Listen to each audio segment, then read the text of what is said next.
ఆరాధనకు సహాయకరంగా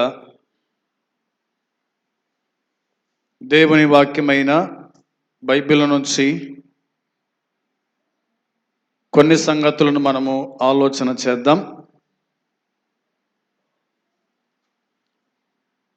145వ కీర్తన మొదటి 3 వచనాలు. 145వ కీర్తన మొదటి 3 వచనాలు చదువుకుందాం. రాజ్యమైన నా దేవా, నిన్ను ఘనపరచెదను, నీ నామమును నిత్యము సన్నుతించెదను. అనుదినము నేను నిన్ను స్తుతించెదను, నిత్యము నీ నామమును స్తుతించెదను. యెహోవా మహాత్మ్యము గలవాడు, ఆయన అధిక స్తోత్రము నొందదగినవాడు. ఆయన మహాత్మ్యముగా గ్రహింప శక్యము కానిది. ఈ 3 వచనాల్లో వ్రాయబడిన మాటలు మనము ధ్యానము చేస్తూ ఉన్నాం. ఈ కీర్తన స్తుతి కీర్తన అని వ్రాయబడింది. ఈ కీర్తనలో దేవుని యొక్క మంచితనం గురించి రాయబడింది. ఆరాధించేటువంటి దేవుడు ఆయన మంచివాడు, నీతిమంతుడు, పరిశుద్ధుడు, పవిత్రమైన వాడు, ఇలా చాలా మాటలు ప్రభు గురించి మనము చూడగలుగుతాం. మొదటి 2 వచనాలు మనము గత వారమున ధ్యానం చేసినాము. ఈ దినమున 3వ వచనాన్ని ధ్యానం చేసుకుందాం. యెహోవా మహాత్మ్యము గలవాడు. ఒకటి,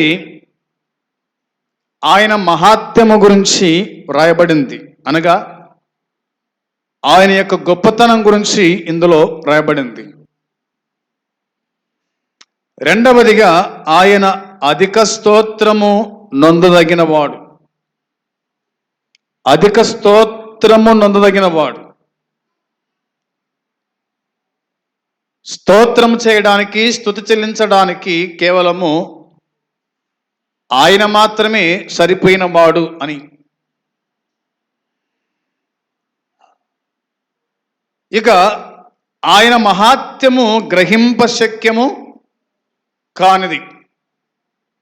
ఆయన మహాత్మ్యము గ్రహింప శక్యము కానిది. మనము ఆలోచన చేయగా ఆయన గొప్పతనమేమిటో దేవుని వాక్యం గుర్తు చేస్తూ ఉంది. యెహోవా గొప్పవాడు, యెహోవా గొప్పవాడు. ఆయన ఎంతో స్తుతిపాత్రుడు.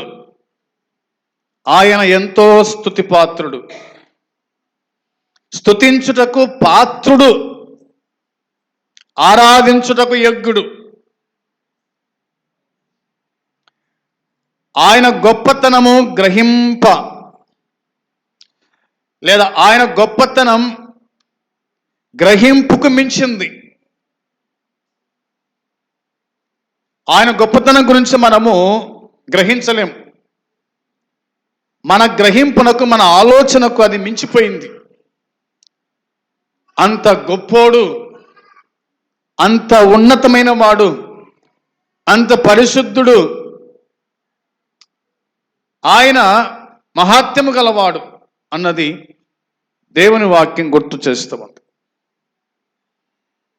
గనుక మనసులు చెల్లించడానికి సాధ్యమైన స్తుతులకు యథార్థమైన వాడు. ఆయన యథార్థవంతుడు అనే మాట ఉంది.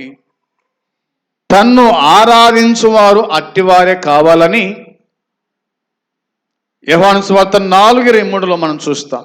తన్ను ఆరాధించు వారు అట్టివారే అనగా ఆయన యథార్థవంతుడు కాబట్టి యథార్థవంతులే ఆయనను ఆరాధించగలరు అనే మాట. ఎలా ఆరాధించాలి దేవుని అంటే హృదయపూర్వకంగా దేవుణ్ణి ఆరాధించాలి, మనస్ఫూర్తిగా దేవుణ్ణి ఆరాధించాలి, పూర్ణ హృదయముతో దేవుణ్ణి ఆరాధించాలి. ఆరాధించే విధానం ఇందులో కనిపిస్తుంది. సంపూర్ణ బుద్ధికి అనుగుణమైనటువంటి ఆధ్యాత్మికమైన స్తుతులకు ఏకైక నిజ దేవుడు ఆయనే. సంపూర్ణ స్తుతికి దేవుని స్తుతించడానికి ఆరాధించడానికి ఏకైక నిజ దేవుడు ఆయనే, నిజమైన దేవుడు, ఆరాధింపదగిన దేవుడు, పూజింపదగిన దేవుడు, ఏకైక దేవుడు ఆయనే అన్నమాట బైబిల్లో మనం చూస్తాం. ఆయన అర్హుడు అని రాయబడింది. అర్హుడవు నీవే, నీవే మా దేవుడవు, అర్హుడవు నీవే, నువ్వే మా గొప్ప దేవుడవు. ఆయనే అర్హుడు, ఆరాధించడానికి అర్హుడు అని దేవుని వాక్యం మనకు జ్ఞాపకానికి తీసుకొని వస్తూ ఉంది. ఆయన ఘనతను, గొప్పతనాన్ని అర్థం చేసుకోవాలంటే, ఆయన ఘనతను, గొప్పతనాన్ని అర్థం చేసుకోవాలంటే ఆయనను స్తుతించాలన్న రీతిలో స్తుతించాలంటే అనంతకాలం పడుతూ ఉంది, అనంతకాలం పడుతూ ఉంది. ఆయన ఘనతను, గొప్పతనాన్ని అర్థం చేసుకోవడానికి, ఆయనను స్తుతించవలసిన విధానంగా స్తుతించాలంటే కనుక మరి అది అనంతకాలం పడుతూ ఉంది అన్నమాట.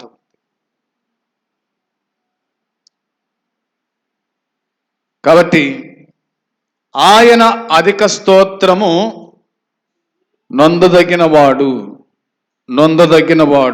అన్నది దేవుని వాక్యం మనకు గుర్తు చేస్తూ ఉంది.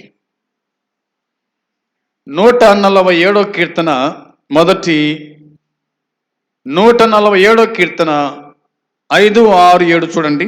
5, 6, 7 వచనాలు. మన ప్రభువు గొప్పవాడు, ఆయన అధిక శక్తి గలవాడు, ఆయన జ్ఞానమునకు మితి లేదు.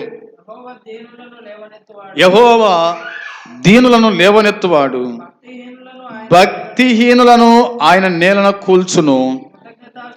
కృతజ్ఞతాస్తుతులతో యెహోవాను కీర్తించండి, సితారతో మన దేవుణ్ణి కీర్తించండి అన్న మాట రాయబడింది. ఈ 2 వచనాల్లో అనగా 5వ వచనము, 7వ వచనములో ఆయన గురించి రాయబడిన మాట, 6వ వచనములో మన గురించి రాయబడిన మాట. 2 వచనాల మధ్యన మనమున్నాం. వినాలి బాగా. 2 వచనాల మధ్య మనమున్నాం. ఒకటి యెహోవా లేదా మన ప్రభువు గొప్పవాడు, మన ప్రభువు గొప్పవాడు, ఆయన అధిక శక్తి గలవాడు అనే మాట ఉంది. గొప్పవాడు, అధిక శక్తి గలవాడు, ఆయన జ్ఞానమునకు మితి లేదు. ఆయన గొప్పతనం గురించి, ఆయన శక్తి గురించి రాయబడిన మాట. రెండవదిగా మనమున్నాం అక్కడ, యెహోవా దీనులను లేవనెత్తువాడు అనే మాట. మన దీన స్థితిని చూసినాడు ఆయన, మనల్ని చూచి ఆయన లేవనెత్తినాడు. క్రీస్తు అనేటువంటి బండ మీద ఆయన మనల్ని నిలుపుకున్నాడు. ఎందుకని అంటే కృతజ్ఞతాస్తుతులు చెల్లించాలని, కృతజ్ఞుడై బతకాలని, స్తుతులు చెల్లించాలని, ఆయనను జ్ఞాపకం చేసుకోవాలని ఆయన మనల్ని లేవనెత్తెను. కాబట్టి యెహోవాను కీర్తించండి, లేవనెత్తిన వాణ్ణి స్తుతించండి, బతికించిన వాణ్ణి స్తుతించండి, గొప్పవాణ్ణి స్తుతించండి. రాజులకు రాజు అయినటువంటి దేవుని స్తుతించండి, గణపరచండి, మయంపరచండి అని దేవుని వాక్యం చెబుతుంది. కీర్తనలతో, సితారాతో దేవుణ్ణి స్తుతించుట అన్నది ఇందులో మనము చూడగలుగుతూ ఉన్నాం. మన దేవుడు గొప్పవాడు అనే మాట బైబిల్ మనకు జ్ఞాపకానికి తీసుకొని వస్తుంది. ఆయన గొప్పతనం గురించి వాక్యం చెబుతున్న మాట చూడండి. రోమీలకు రాసిన పత్రిక 11:33లో, రోమీలకు రాసిన పత్రిక 11:33 వచనాన్ని మనము చూడగా, ఆహా దేవుని బుద్ధి జ్ఞానముల బాహుల్యము ఎంతో గంభీరము అనే మాట ఉంచాలి. ఆహా దేవుని బుద్ధి జ్ఞానముల బాహుల్యం ఎంతో గంభీరం అంట, ఎంతో గంభీరం. ఆయన మార్గములు ఎంతో అగమ్యములు, ఆయన మార్గములు ఎంతో అగమ్యములు అన్నమాట దేవుని వాక్యం మనకు జ్ఞాపకం చేస్తుంది. దేవుని గురించి రాయబడిన మాట. గతకాలమందు అనే మాట ఉంది 30-31లో. మన స్థితి ఏమిటి అక్కడ రాయబడింది, మన బతికేందు అక్కడ రాయబడింది. మీరు గతకాలమందు దేవునికి అవిధేయులై ఉండి ఇప్పుడు వారి అవిధేయతను బట్టి కరుణింపబడితిరి అన్నమాట. కరుణింపబడుట, అటువలనే మీ ఎడల చూపబడిన కరుణను బట్టి వారిని ఇప్పుడు కరుణ పొందు నిమిత్తము ఇప్పుడు వారు విధేయులై ఉన్నారు.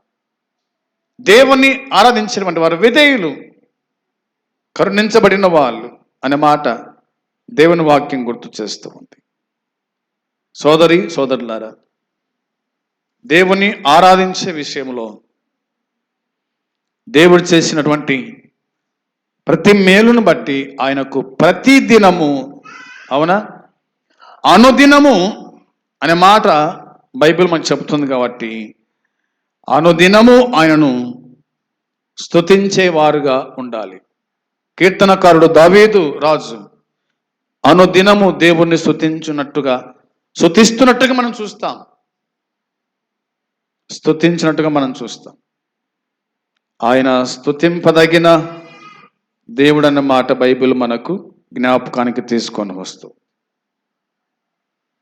కాబట్టి 147:7లో దేవుని వాక్యం చెబుతున్నట్టుగా కృతజ్ఞతాస్తుతులతో యెహోవాను కీర్తించండి అని మనం చూస్తాం.